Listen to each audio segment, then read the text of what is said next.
What happens when a detective becomes the target of corrupt cops? This is the story of Detective Ernest Vega, a seasoned investigator who refused to let injustice slide and taught two officers a lesson they'll never forget. On what seemed like an ordinary afternoon, Vega, known for his calm demeanor and integrity, was pulled over by Nate Johnson and Todd Carver, two officers infamous for their bullying tactics and abuse of power. What started as a routine traffic stop quickly escalated into a tense confrontation. But little did these officers know, the man they targeted wasn't just any driver.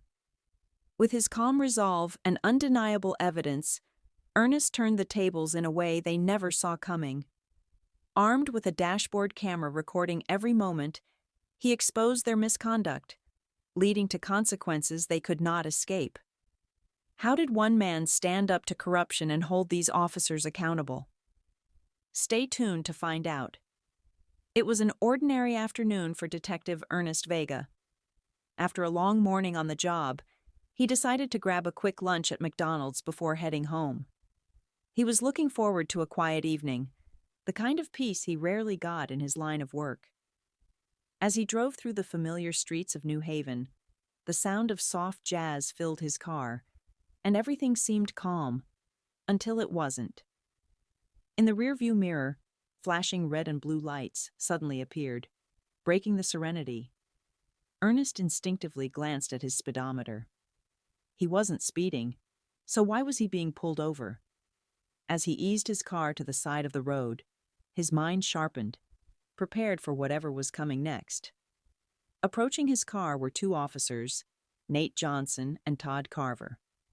Their reputation preceded them.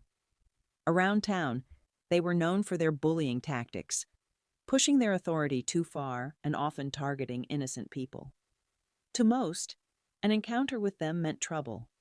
But today, they'd unknowingly picked the wrong man to mess with. Little did they know, Ernest Vega wasn't just any driver. They were about to face a seasoned detective who wasn't afraid to stand his ground. As Detective Ernest Vega rolled down his window, the two officers approached with the air of authority they were infamous for. Corporal Nate Johnson leaned in, his face set in a sneer. "You know how fast you were going, buddy?" he asked, his tone sharp and condescending. Ernest stayed calm, his voice even. "I was going the speed limit, officer," he replied, knowing full well he hadn't been speeding, but Nate wasn't backing down. "We clocked you doing over 46 in a 40 zone, he snapped, though there was no radar gun in sight. Behind him, Officer Todd Carver nodded smugly, his arms crossed as if to emphasize their supposed authority. "Let me see your license and registration," Todd barked, snapping his fingers impatiently. Ernest complied without hesitation, handing over his paperwork. His movements were calm and deliberate, his demeanor respectful. Despite the escalating tension, he showed no signs of anger or fear, a quiet confidence that only seemed to annoy the officers more. As Nate examined the license, he muttered under his breath, "Taking your sweet time, aren't you?" The subtle digs continued, but Ernest didn't rise to the bait. Instead, he waited patiently, fully aware of the dashboard camera quietly recording every moment. Then, without warning, Todd stepped forward. "Out of the car," he ordered, his tone leaving no room for argument.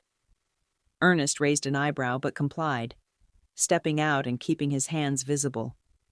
The officers exchanged a quick glance before Nate reached for his handcuffs. "You're under arrest," he announced abruptly, "for speeding and resisting orders."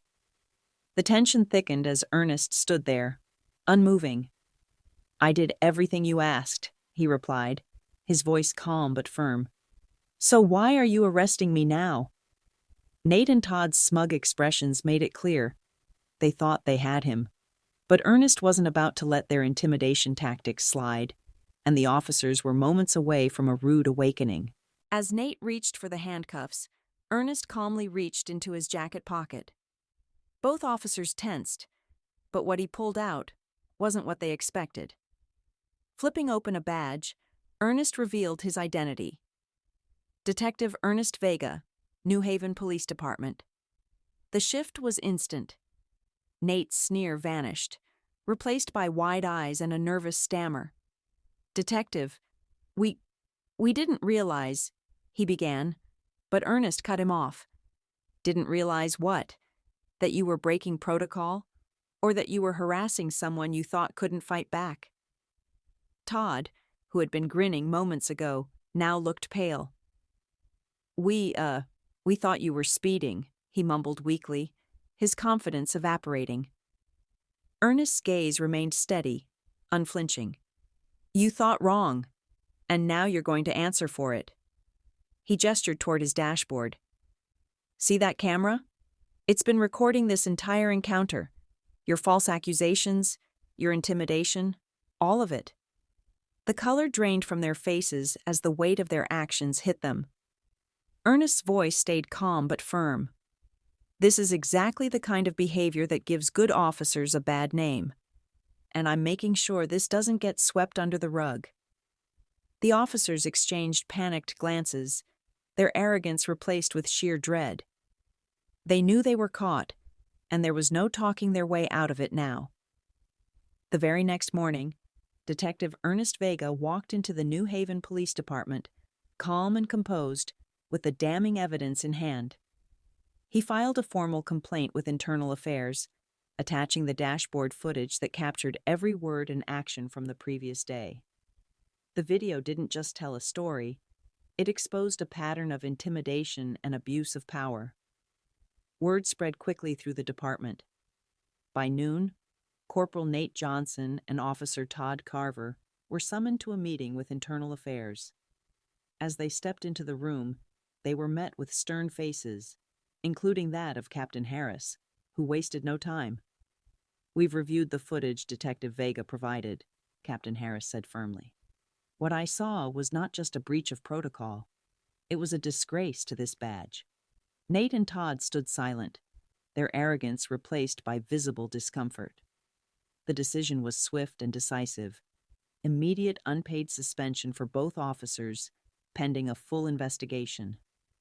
The captain's words were clear.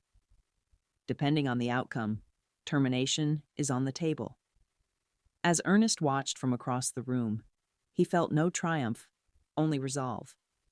This wasn't about vengeance, it was about accountability. By standing up to corruption, Ernest reminded everyone of what their badge was meant to stand for: integrity and justice. This story serves as a powerful reminder of the dangers of abusing authority.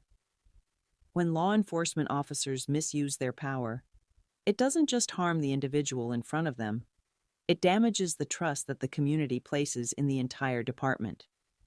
People rely on officers to uphold the law, not exploit it for personal gain or to bully those they think they can control. But there's a crucial lesson here about accountability. No one, regardless of their badge or rank, should be above the law.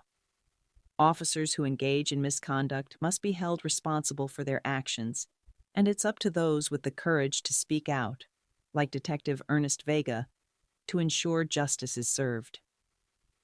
Finally, this story shows that standing up for your rights doesn't have to be loud or aggressive.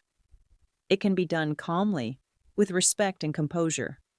By staying true to the facts, documenting the truth, and staying confident, individuals can challenge injustice effectively. Ernest proved that with the right approach, even the smallest actions can make the biggest difference in fighting corruption. This story reminds us that justice prevails when people refuse to back down in the face of corruption. Detective Ernest Vega showed us that standing up for what's right doesn't require aggression. It requires courage, composure, and the willingness to hold those in power accountable. When the system fails, it's up to individuals like him to ensure that integrity wins out. Now, we want to hear from you. What would you have done in Detective Vega's place? Let us know in the comments below. How would you handle a situation like this? If you enjoyed this story, don't forget to like, share, and subscribe for more fascinating tales of justice and integrity. By subscribing, You'll never miss an inspiring story that sheds light on the fight for fairness. See you in the next video.